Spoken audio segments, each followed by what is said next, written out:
Pabayaan ng pagkakatipon, ang ating pagkakatipon. Ano ba yung kahalagahan ng ating pagkakatipon? Sino pwedeng mag-share sa kahalagahan?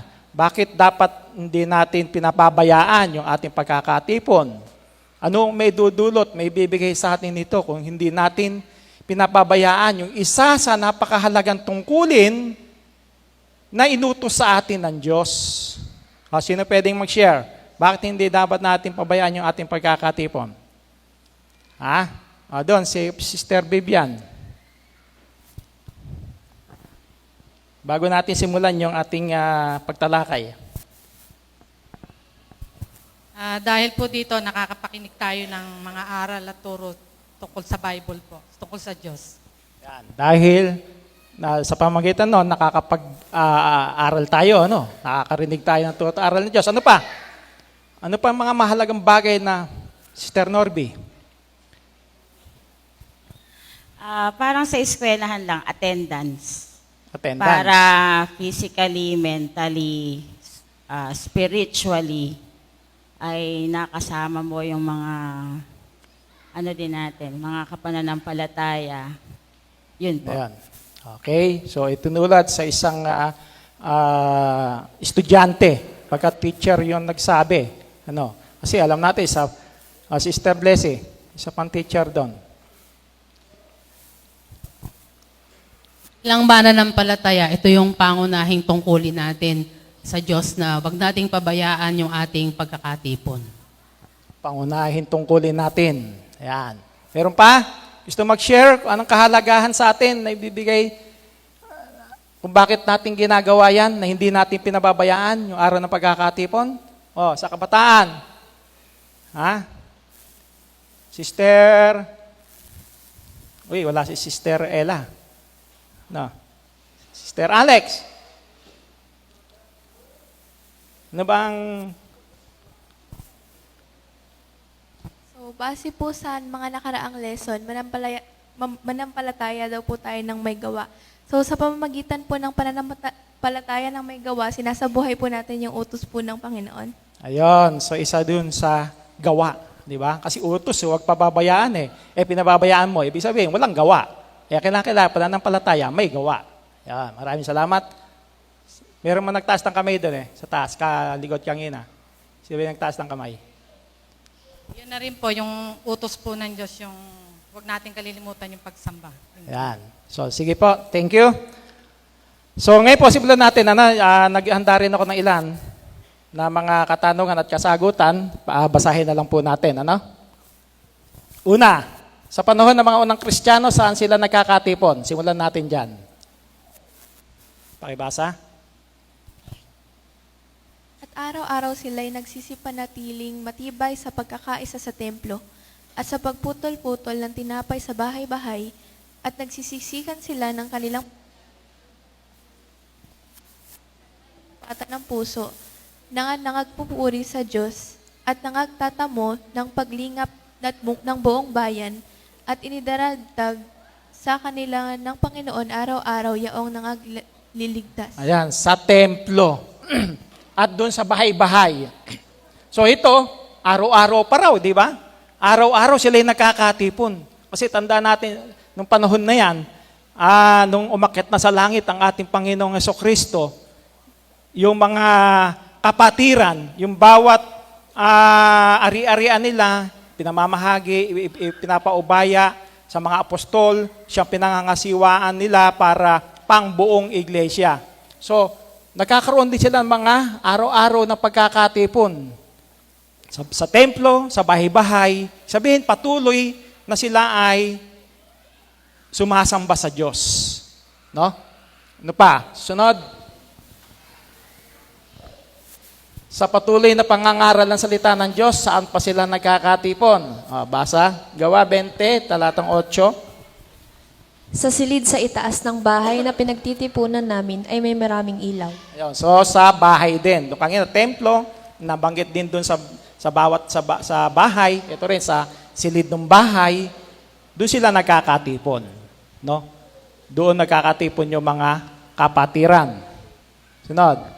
Bakit din linggo yung ating pagsamba? Bakit nga ba? Ito ang pinagtibay. Mga kapatid, nagsasalita ako ayon sa kaugalian ng mga tao. Bagamat ang pakikipagtipan ay gawa lamang ng tao, gayon may pagkapinagtibay, sino man ay hindi makakapagwalang kabuluhan o makakapagdaragdag man. Ayan. So dito, alam natin sa panahon, no, ng Israel talagang ang tuwing Sabat, doon sila sumasambi. Nagkakatipon sila. Yun ang araw ng pamamahinga. No? Lahat walang gagawin. Pero yung para doon sa Israel. No? At meron din ng mga nabanggit sa Bagong Tipan na araw-araw sila'y sumasamba. Ngayon, sa panahon natin, ito yung napagkaisahan ng kapulungan, ng pangasiwaan. Araw ng linggo, doon tayo magkakatipon-tipon. Na sabi nga, kapag ka pinagtibay, no, bagamat ang pakikipagtipan ay gawa lamang ng tao, gayon may pagka pinagtibay, sino man ay hindi makapagpapawalang kabuluhan o makapagdaragdag man. Pinagtibay Diba? Araw ng Sabado. Nung araw, meron pa tayong, alam ko, meron din tayong Huwebes. Diba? Pero napagkaisahan ng kapulungan na alisin na yung Huwebes dahil talagang araw ng linggo, yun lang pinagtibay na minsan sa isang linggo, ang buong kapatiran magkakatipon sa sambahan. At sa ating, sa panahon natin, kung meron pa bang sa bahay ngayon, yung lahat naman ng lokal ngayon, may mga sambahan may mga kapilya na. Bagamat merong ilan sa gawing Muñoz, meron doon, yung bagong lokal lang kasi yung Villa Quezon. So doon sila sa bahay ng isang kapatid, doon sila nagkakatipon. Pero yung mga talagang mga nauna na mga iglesia, talagang kumpleto na, meron na tayong mga sambahan o kapilya na isang lugar kung saan nagkakatipon ang kapatiran. So ito, kaya natin ginagawa dahil yun ang pinagtibay. At doon sa pinagtibay, ano rin yung sumunod? Kaya ano ang dapat gawin sa pinagtibay ng iglesia? Magsitalima kayo sa namiminuno sa inyo at kayo'y pasakop sa kanila sapagkat pawang nangagpupuyat dahil sa inyong mga kaluluwa na parang sila ang mga susulit upang ito'y gawin nilang may kagalakan at huwag may hapis sapagkat sa ganito hindi ninyo mapapakinabangan. Ayan. Kung ano yung pinagtibay ng kapulungan, yun ang ating ginagawa. Ang sabi nga, magsitalima kayo sa namiminuno sa inyo. Ang pagkaisahan, araw ng linggo, yun ang ginagawa nating araw ng pagkakatipon ng buong iglesia. Ano mang oras yan, meron tayong pang alas 6, may pang alas 9, may pang alas 3 doon sa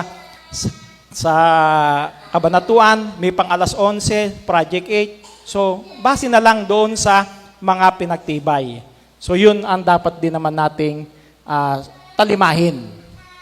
Sunod, ano ba ang mangyayari kung pabayaan natin ng pagkakatipon? Tingnan natin. Hindi tayo makakasama sa pag-awit, pananalangin at pakikinig ng aral. Ano nga ito, mga kapatid? Pagkat kayo'y nangangagtipon, ang bawat isa sa inyo ay may isang awit, may isang aral, may isang pahayag, may wika, may isang pagpapaliwanag. Gawin ninyo ang lahat ng mga bagay na ikatitibay. Ayan. Sa ikatitibay. Pagka hindi tayo napabayaan natin pagkakatipon, hindi tayo nakadalo. Maging kung tayo'y late, di ba? Ganun din. Alin na hindi na-miss natin doon? Yung awit, hindi tayo nakasama. Hindi lalo na kung wala ka sa pagkakatipon. Hindi ka nakasama sa pag-awit, hindi ka nakapakinig ng aral, di ba? Yung pinaliwanag tungkol doon sa salita ng Diyos na nasa Biblia, hindi natin narinig. Wala tayong natutunan. So yun ang mamimiss natin. Di ba? Kaya hindi tayo makakasama wika sa pag-awit, pananalangin, at pakikinig ng aral. Ano pa? Hindi tayo unlad sa pananampalataya, mananatiling sanggol. Sapagkat nang kayo'y nangararapat ng maging mga guro dahil sa kaluwatan, ay muling kayo'y nangangailangan na kayo ituruan din naman ng mga unang simulain ng aral ng Diyos at naging tulad sa mga nangangailangan ng gatas at hindi ng pagkaing matigas. Ayan.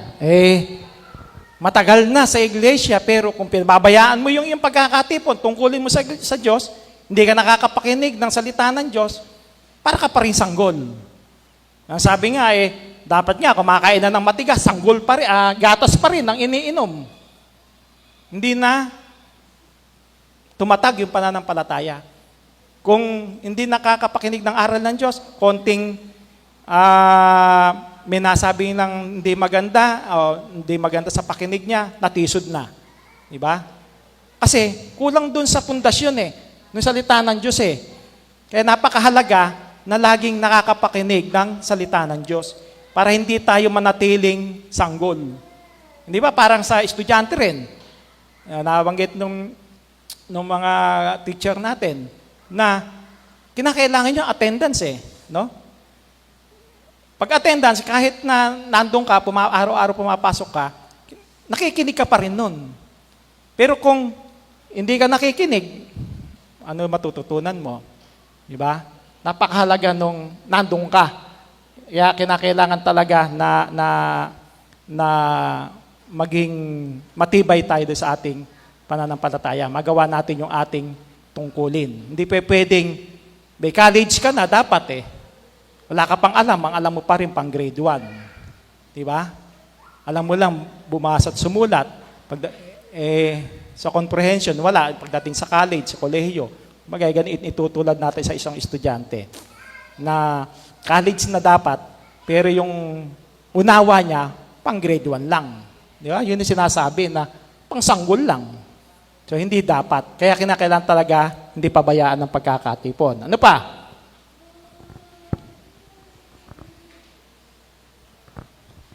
Hihina sa pananampalataya, madaling matukso, na huwag nating pabayaan ang ating pagkakatipon na gaya ng ugali ng iba, kundi mangangaralan sa isa't isa at lalo na kung iyong namamalas na nalalapit na ang araw.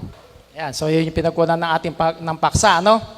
Kailangan talaga mag-aralan sa isa't isa. Kung wala yung pag-aaralan, ala ka naririnig, talagang hihina yung iyong pananampalataya. Di ba? Parang sa isang tao lang din na pagka ang tao hindi kumain, madaling kapitan ng sakit. Madaling mahawa ng sakit. Hihina yung iyong katawan laban sa mga virus. Di ba? Pero pagka kumpleto ka sa pagkain, sa vitamins, hindi ka madaling dapuan ng karamdaman. So, ganun din naman sa pagdating sa pananampalataya. Hindi natin pinababayaan yung ating pagkakatipon, nakikinig tayo lagi ng salita ng Diyos, titibay yung ating pananampalataya. Kaya pagka dumarating yung mga tukso, hindi ka madaling matukso. Pag dumating yung mga pagsubok sa buhay, hindi ka madaling bumigay. Kasi, malakas yung iyong pananampalataya. Kaya pagka hindi nga nakadadalo, yun nga, hihina ang pananampalataya. No? Sunod. Ayaw. Sa D. Magiging tamad, hindi tatanggap o magmamana ng mga pangako. Na huwag kayong mga tamad, kundi mga tagatulad kayo sa mga nasa pamamagitan ng pananampalataya at ng pagtitiis ay nagsisipagmana ng mga pangako. Ayan, magiging tamad, hindi tatanggap o magmamana ng pangako. Di ba? Naman dahilan kumisan, di ba? Kung bakit ang isang kapatid, isang tao hindi nakakasamba, tinamad lang. Pagwawalang bahala. Hanggang sa yung katamaran na yon, tinamad, nakasanayan na, yun ang mahirap pagka nakasanayan na. Diba? Sa atin, hindi Yung hindi ka lang makadalo ng isang linggo, parang kulang yung buong linggo mo na yun Diba? Kulang yung buong linggo mo na yun. Yan tayo mga kapatid, na minsan malalayong lugar pa yung pinanggagalingan para lang makasamba ng pagkakatipon. Uuwi yan para lang makasamba. Tapos babalik na doon sa kanyang malayong pinanggalingan na yon. So, kasi nakasanayan na niya na talagang sumamba. Pero pagka nakatamaran mo na, nakasanayan mo na hindi sumamba, wala na. Di ba? Talagang hihina yung pananampalataya. Kaya sabi, huwag kayong makatamad. Di ba? Hindi, maging masipag tayo dun sa ating mga tungkulin sa Diyos. Bakit? Kasi yun daw nagsisipagmana. Sino yung nagsisipagmana ng mga pangako? Yung may pananampalataya at yung nagtitiis. Yun yung magmamana. Pero kung di ka nagtiis, tinamad ka, saka na lang. Di ba yun naman ano ng Diablo? Saka na system. Bahala na system. Saka na lang ako sasamba. Malakas pa naman ako bata pa naman ako Saka na lang. Di ba? Marami pa akong araw, marami pang oras. Saka na lang. Pagka nakaluwag-luwag na ako, saka na lang ako sasamba. Hawak ba natin yung buhay natin? Hindi naman. Kung abutan tayo sa kalakasan natin ng kamatayan, sa pagpapabaya, naging tamad, sorry, di ba? Yun ang mangyayari nun. Sunod, ano naman ang pakinabang kung hindi pababayaan ng pagkakatipon?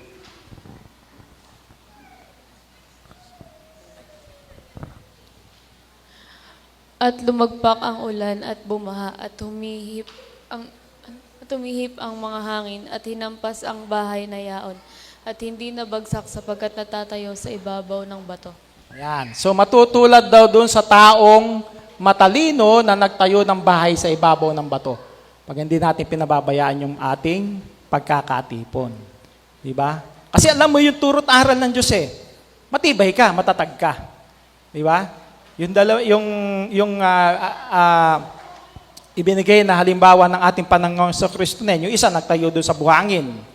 Dumating yung bagyo, mga pagsubok, bumigay.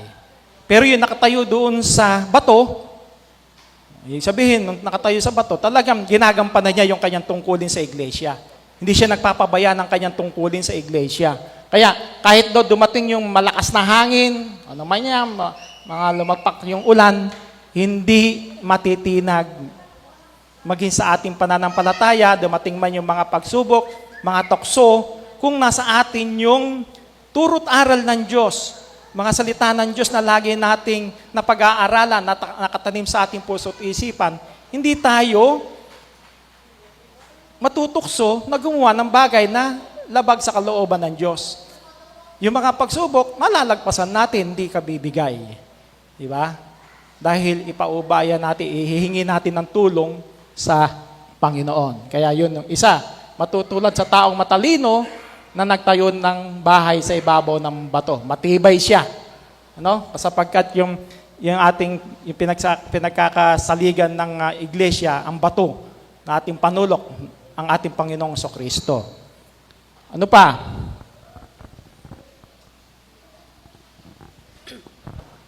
Madadagdagan ang pananampalataya.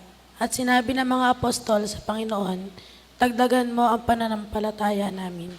Ayan. Ito mga apostol, mihingi na dagdagan yung kanilang pananampalataya sa Panginoong Kristo. Paano tayong dadagdagan sa panahon natin? Paano dadagdagan yung ating pananampalataya kung pinababayaan natin yung ating tungkulin sa Diyos, yung ating pagkakatipon? Diba? So, nasa atin din para dagdagan tayo ng pananampalataya, nasa atin din, tayo rin yung kikilos, tayo ang gagawa para lumakas yung ating pananampalataya, para madagdagan yung ating pananampalataya. Huwag natin pabayaan yung ating tungkulin sa iglesia. Yan, madadagdagan yung ating pananampalataya pag tayo'y patuloy na nakikipagkatipon. Di ba?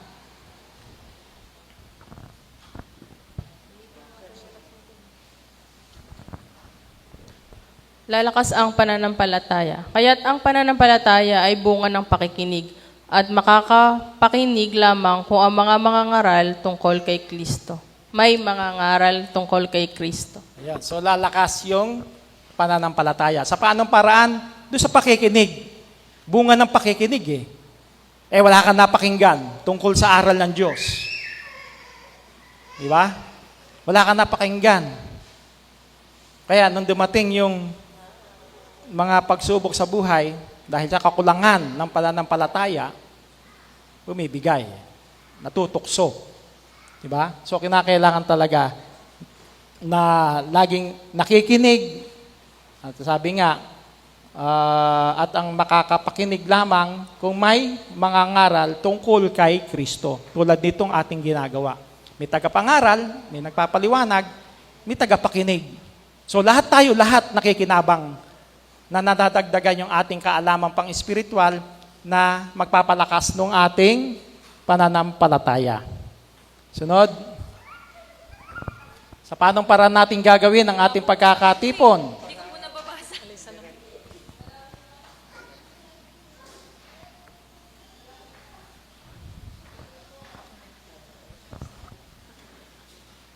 Gawing may karapatan at may kaayusan. Datapwat gawin ninyong may karapatan at may kaayusan ang lahat ng mga bagay. Yon. So, pag tayo'y nagkakaroon ng pagkakatipon, gawin daw na may kaayusan. No?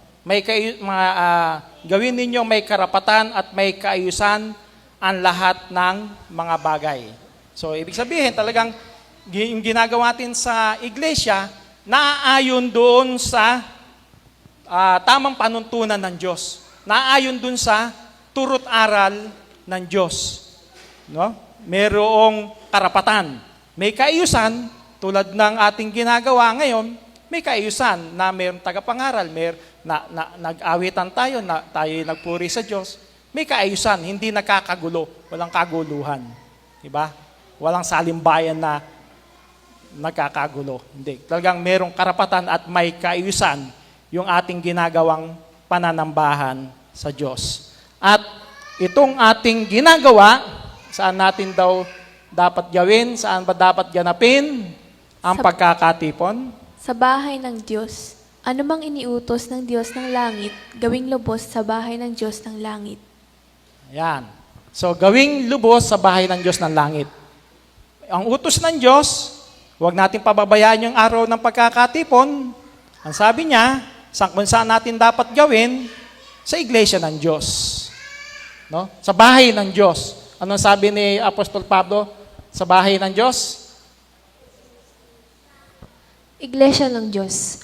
Ngunit kung ako'y magluwat ng mahabang panahon, ay upang maalaman mo kung paano ang dapat sa mga tao na ugaliin nila sa bahay ng Diyos, na siyang iglesia ng Diyos na buhay at haligi at suhay ng katotohanan. Yan. So, yung bahay ng Diyos, yun daw yung iglesia ng Diyos. So, doon natin dapat gawin. Ano man inuutos ng Diyos ng langit, pagsamba, no, yung mga pagkakatipon, mga gawain sa loob ng iglesia, kung saang bahay dapat gawin yon sa iglesia ng Diyos. Para magkaroon ng karapatan, yung lahat ng ating ginagawa. May karapatan at kaayusan, no? Na magiging karapat-dapat sa Diyos, yung ating pananambahan. Yun ang dapat na gawin. Meron pa ba nun? So yun po na talagang itinuturo ng banal na kasulatan na hindi tayo dapat talaga magpabaya sa ating pagkakatipon. Huwag nating pabayaan. Kundi lagi nating panabikan yung ganito mga araw ng pagkakatipon sapagkat sama-sama tayong nakakapakinig ng salita ng Diyos, nakapag-aaral ng salita ng Diyos. Kung paano tayo kumakain sa araw-araw ito, lingguhan lang no? Sama-sama tayong sabay-sabay na kumakain ng pagkain pang espiritual na siyang magpapatibay ng ating pananampalataya. Kaya, yun ang dapat nating gawin, isang doktrina sa loob ng iglesia na huwag natin pabayaan ang araw ng pagkakatipon. Meron kayong gustong i-share? Itanong? Wala po? Kung wala po, ay pinagkakalob ko na.